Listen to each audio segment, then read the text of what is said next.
Hello, I'm journalist and comedian James Mullinger. 7 years ago, I left London, England and moved to St. John, New Brunswick.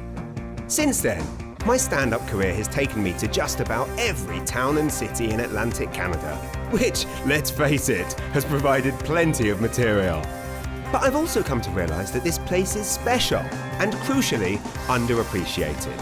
So my wife Pam and I started a magazine, the Maritime Edit, to celebrate its natural beauty and the incredible spirit of the people here. Last year, here on Atlantic Edition, I embarked on a tour to meet some of Atlantic Canada's most interesting and dynamic people, and chatted about what drives and inspires them, and learned what they love so much about this place we're all so proud to call home. And now we're doing it again. I'm back on the road to meet even more fascinating Atlantic Canadians, and today I'm meeting with Canadian entertainment legend Jonathan Torrens. Born in Charlottetown, PEI, he's an actor, director, producer, writer, podcast host, musician, and television personality. Everything he touches seemingly turns to gold, from the popular teen show Street Sense he starred in at the age of just 15, to the iconic Trailer Park Boys, which he played J-Rock in. And of course, no one can forget his amazing performances in the popular shows Mr. D and Letterkenny. He continues to grow his platform as the co-host of the hit podcast Taggart and Torrens.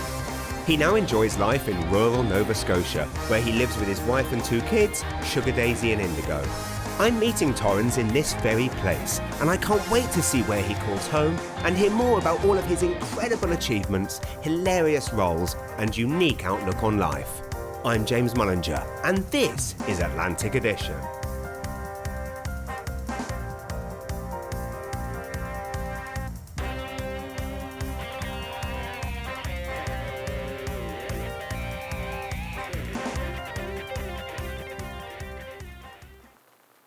Hello there. I'm on a country lane just outside Truro, Nova Scotia, headed to meet Canadian pop culture icon Jonathan Torrens. I'm a huge fan of his, so I can't wait to hear about his outstanding career filled with iconic roles. And let's face it, have a bloody good laugh. He's proven himself successful at almost every aspect of the entertainment industry, which is not surprising given he first stepped on stage in just grade 1.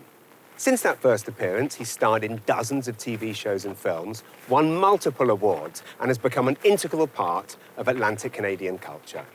In short, I can't get enough of Jonathan Torrens, and today I get to spend the day chatting with him at home on his farm. Here we go.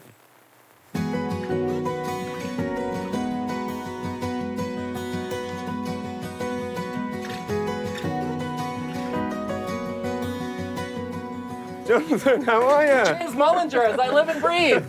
How are you, man? I'm great. Can you believe we've never met face to face? I know. This feels weird. I mean, I've stared at your picture many nights in a row, but this is wonderful to actually physically... I feel like that story requires a deeper dive. I was just on my way to Sobeys, but I guess I'll wait till later. That would be great. We can take a ride later, for sure. This seems, to the uninitiated, like an accident and like this fire truck is stuck in my driveway. Right. But to those that don't know, it's actually a timely promotion for our new show Vollies, coming to Bell Fibe TV1 in this fall. Genius! We got a plug-in super early. Exactly. I like it. That was my plan. Well, this was fun. Bye now.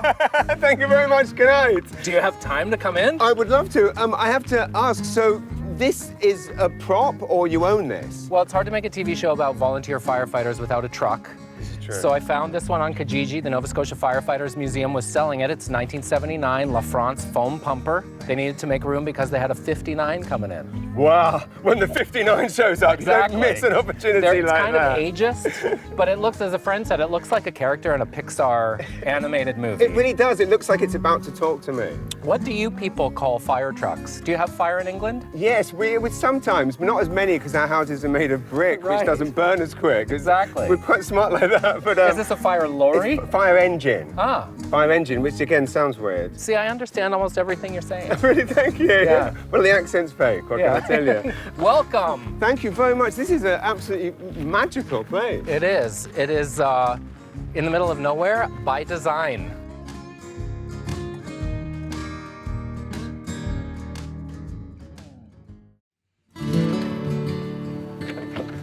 Welcome Wow. to the Torrens household. Thank you very much. What a beautiful place. Thank you. I don't know why I'm saying thank you. I had nothing to do with it. Well, you built it. You chose to build it. I did choose to build it. My wife and I loved the idea of a log home, really wanted it to be cozy. This is a Dow & Duggan is the company. They're Nova Scotia based. So they actually kiln dry the wood and glue it together. So the idea is it's really compressed. There's rebar all the way around the outside so you can tighten your house. So we had this weird space here that was kind of too big to go ignored, but too small to make it a full-on living room. And I found an article on the internet called Slide Stairs. They're back. So I showed it to my wife and she was like, well, that's what we should do. So the idea was it was supposed to be a leisurely spiral. And the building inspector said if it's your only primary staircase, it has to be able to get a stretcher down. I was like, well, what if you just put the injured person on the slide? Like technically faster. Yeah. Didn't buy it. So that's why it's now a luge run. I love that you built a slide in your house anyway, which is genius. But the fact that you also made it extremely dangerous, that is highly commendable. Yeah. You look like a little kid. That's pretty good. There's your Yeah. shot. I put that helmet and everything. Oh my God.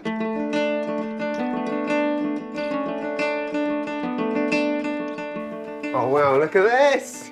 Right? You've got it all! I am not looking for nights away from home. No. I'm looking for reasons to stay here. That's why our house is like quicksand. The longer I'm here, the harder it is to leave. I just get stuck in it. Well, you've got the beer garden here. Yes. You've got the you've got your vacation is here. I mean, Did you know James Mullinger is performing here tonight? beautiful. He is. I am delighted to hear And that. it's a free show.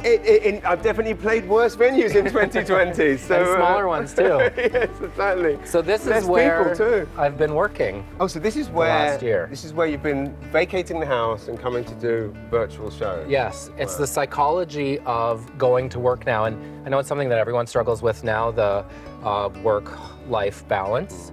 But I found it's really hard if I'm sitting at the pass-through in the kitchen and the girls are there and they say, can you look at this or do you want to do this? Sending one email, trying to do this. My wife is actually the one that helped me figure out that conclusion.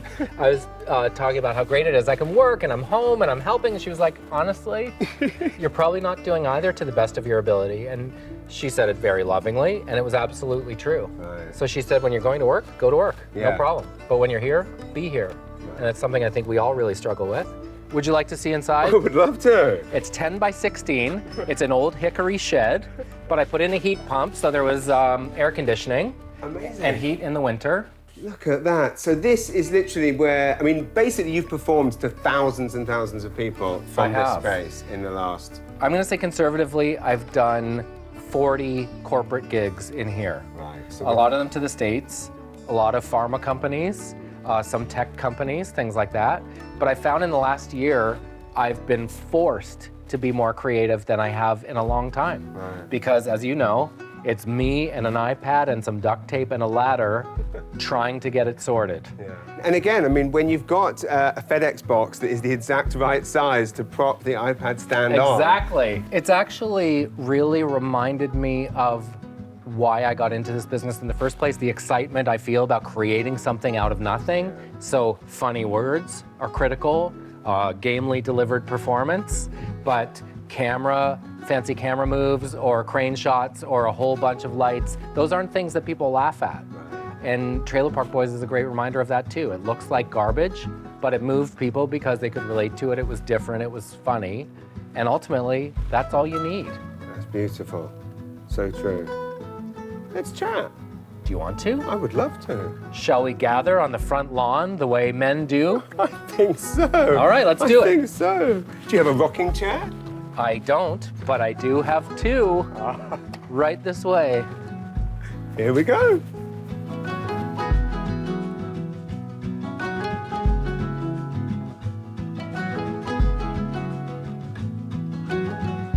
Cheers. Cheers. Decades in the entertainment industry. Do you remember what it was that made you fall in love with either television or performance? Yes, I was 15 when I started on Street Sense. It was a CBC show. I was still in high school. And it kind of found me before I had a chance to pursue my life's passion. But what I really liked about it from the get-go is that I'm naturally curious. I love meeting people. I love studying the psychology, what makes them tick. And I found that people would tell you things with a camera pointed in their face that they wouldn't tell their best friend. And obviously the way you make the sausage has changed a lot over the years. But I loved in those early days going out with blank tapes and coming back with material. Right. The tactile experience I really liked. And then, at what point do you think you realized that this was going to be the thing that you were going to be able to do for life? Because, I mean, were you thinking about that at 15, like, this is my career for life? Or were you thinking that maybe you would be forced out of entertainment into something else? I was thinking I would like it to be, but I had a very formative and memorable conversation with the registrar at Ryerson. I called and said I'd like to come and study radio and television arts, and she said, why? I said, because I've discovered that's what I love to do in life. And she said, you're doing it. Right. I'm like, yeah, but that's why I want to study it. And she was like, don't study it. Our graduates would love to be able to have your job. So her feeling was show up early, stay late, ask questions, take criticism. So I made a conscious decision to do that at Street Sense, started field producing items, started writing the occasional script. And it's taken me a long time to figure out kind of what my corner of this universe is. And I think it's that I don't do any one thing better than anybody, but there aren't many people who do a little bit of as many different things as I do. Right. So, I mean, do you find it hard when someone says, what do you do? Yes.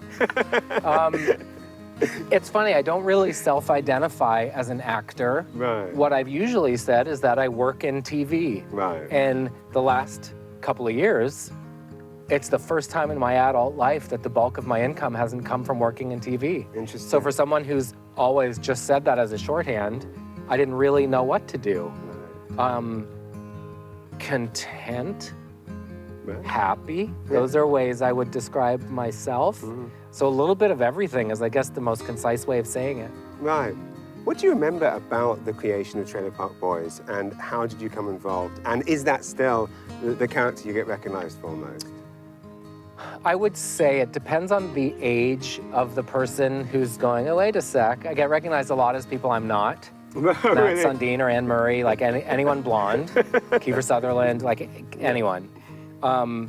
Trailer Park Boys was created by my friend Mike Clattenburg, who I worked on Street Sense with. And J-Rock was a character like a bunch of guys we went to high school with. And I remember he asked me to be on this show. And I was actually in a car accident a couple of months before we started, broke my leg really badly, and called Mike and said, I can't do the show because I'm walking with a cane. And he said, well, just rock it. So I ended up having the cane in season 1 of the show because I couldn't walk without it, which kind of speaks to the spirit of the show, was bringing costumes from home and sitting on Coleman camp coolers between takes, making each other laugh. And I remember thinking it was really fun, but also thinking no one would ever watch it. Right. And it's inconceivable that it's traveled as far as it has and lasted as long as it has. And why do you think that is? Why do you think it did resonate with so many people? It was so distinctly Nova Scotian for us, comedically. It didn't occur to us that people from Alberta would find it funny. And at first we thought it must be Nova Scotians living there. There's no reason this should travel. But I think much has been written about why it resonated. My feeling is everyone knows these guys. Everyone knows a Ricky, Julian, and Bubbles. Ricky doesn't feel bad for himself, and that's a really likable quality. He has set the bar so low and has very attainable goals.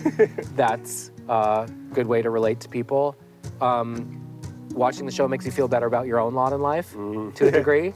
But I think more than any of that, they band together when external forces threaten the residents of the park. Right. Ricky and Leahy are like the Roadrunner and Bugs Bunny, but when there's an external force, they are tight and they're family. Yeah.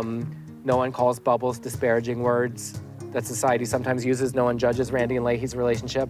J-Rock thought he was black, didn't act black, thought he was black, which 20 years ago, even now, is a pretty high concept notion. But he's, in the show, he's just J-Rock. Right. And that's kind of beautiful.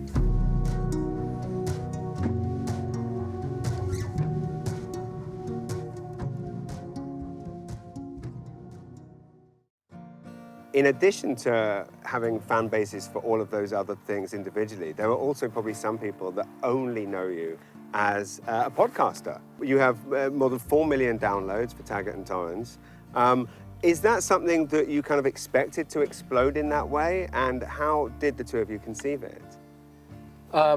Working on Mr. D or Trailer Park Boys or Letterkenny even, there's often months and in some cases years between shooting it and it coming out. I wanted to do something that was more immediate and you can get feedback really the same day from people. I like this, I didn't like that. You can incorporate a character that seemed to land into the next episode or ditch it. It just seemed to be a good dumping ground for all the various creative itches I needed to scratch. Right. So Jeremy Taggart was the drummer in a band called Our Lady Peace for 20 years. Like me, he started his career as a teenager. By the time he was 17, he was opening for Van Halen to 50,000 people. Unlike me, he is your friend who is a rock and roll star.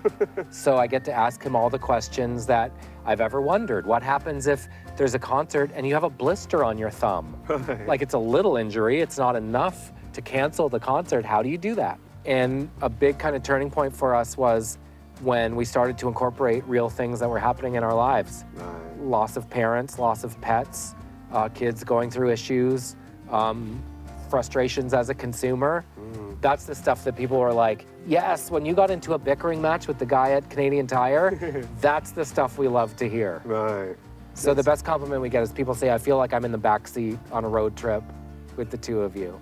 And I mean, the fact that something was born out of essentially wanting to convey ideas, but also out of kind of a love for Canada. That's really what obviously the book is about. And then obviously I saw that wonderful documentary film that you did for CBC on the same thing. What is it about this country that makes you want to talk about it and celebrate it? Well, it's such an interesting landmine. My kids were saying yesterday, you know how people from Sweden, you think of, well, they're blonde people. My daughter, who's 9, said, what does someone from Canada look like? And I don't think there's an answer to that. Right. Canada is as diverse as far as its population as it is geographically. Yeah. We get Banff, we get the North, we get BC, we get Newfoundland.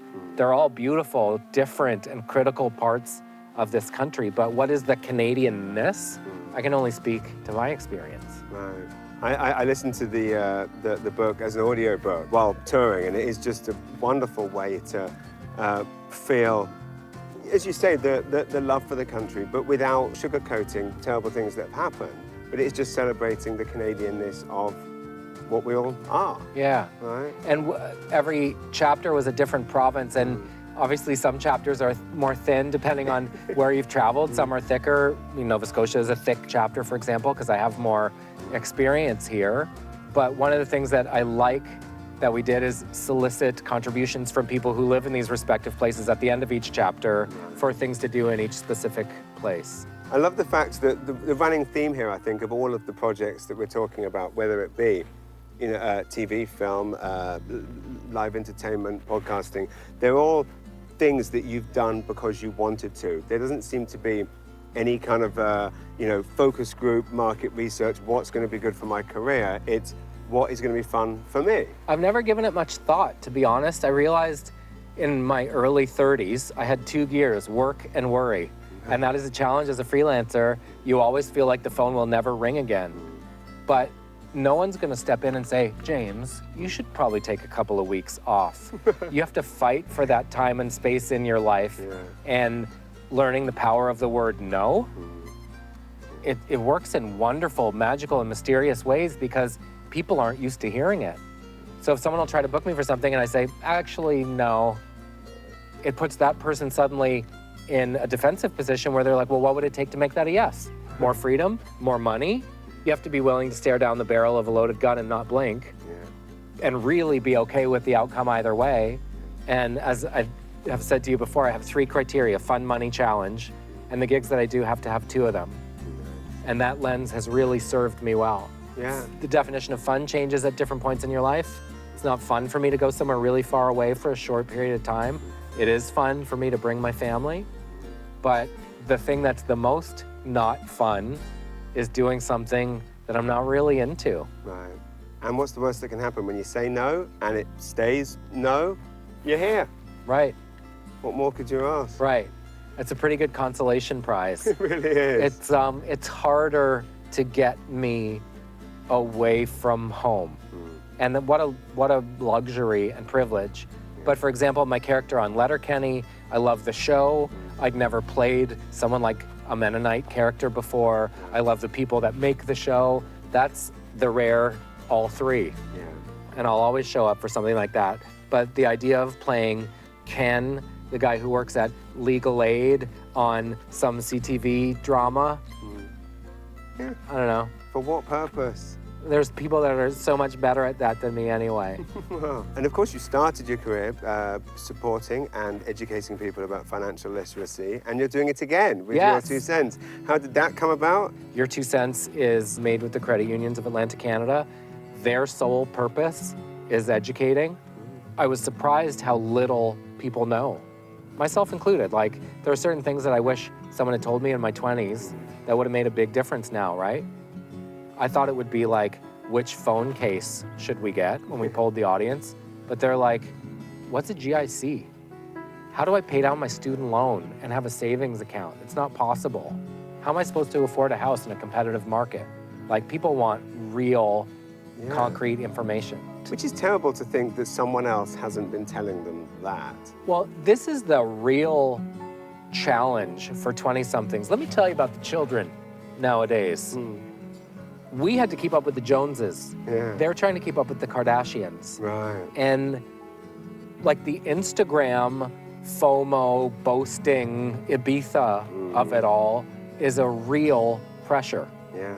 And it's easy for us maybe to think like, come on, why are you really threatened by that or trying to compete with that? But that's a real thing. It's true. Like, Because we didn't people have are to. only showing that part of their life. Yeah, we didn't have to watch Cribs 24/7. Right, when we did, but we didn't have to.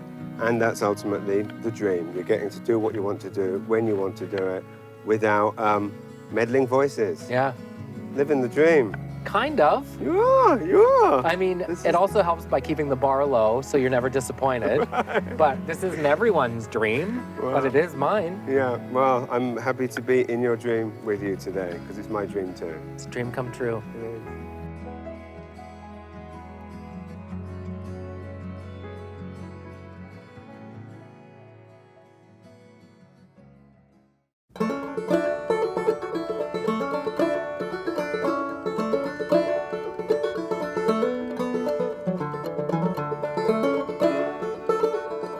This is where the magic happens. This is real farm life. It's not my magic, it's my wife's magic. She's the horse person. This is Tilly.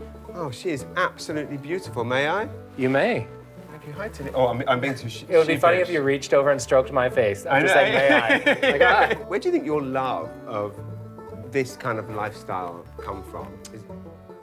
My love of my wife, who loves this kind of lifestyle, had a lot to do with it. But when I was in my early 20s, if even, I bought a farm with my street sense money. And it was in Windsor, Nova Scotia. And I think it was the idea that when I traveled, this was my little fortress of solitude that was here, whether I was or not. And I knew I could always come back to it. And I knew if the wheels came off the bus in this business, this was my place that would always kind of be here. I think it's just the quiet. Yeah. I think that's what I like. A place to collect my thoughts and recharge the creative well.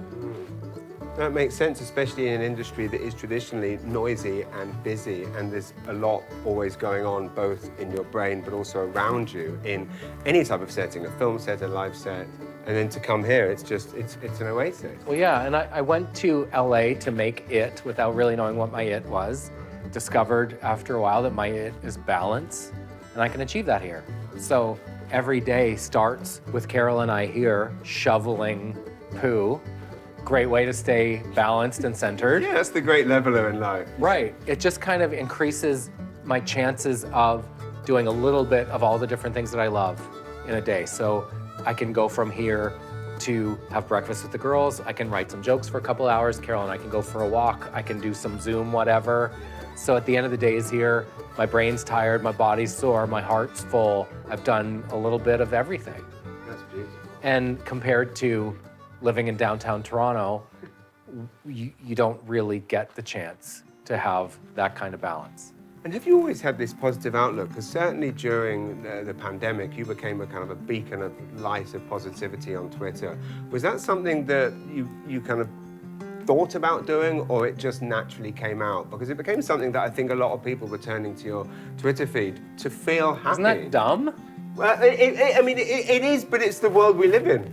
And also, I mean, let's not forget, for some people trapped at home we were lucky to be trapped at home around people we love. People that were trapped at home alone, all they had was social media.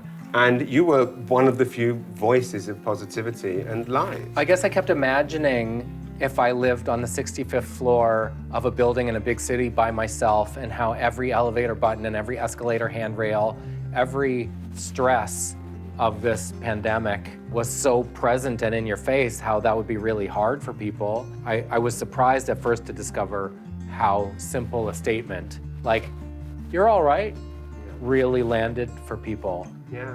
Because I think it's been hard. We probably haven't even understood the ways it's been hard. Do you have any more carrots? Always.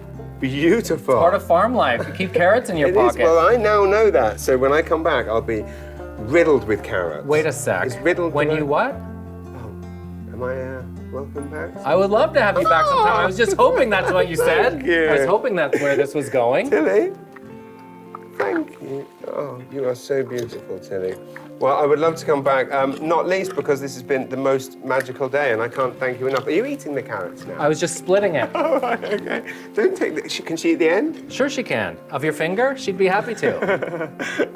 Thank you for what has been a joy-filled day. Long overdue. Such a pleasure. Thank you so much, and let's do this again. And Tilly, I am off to the carrot shop.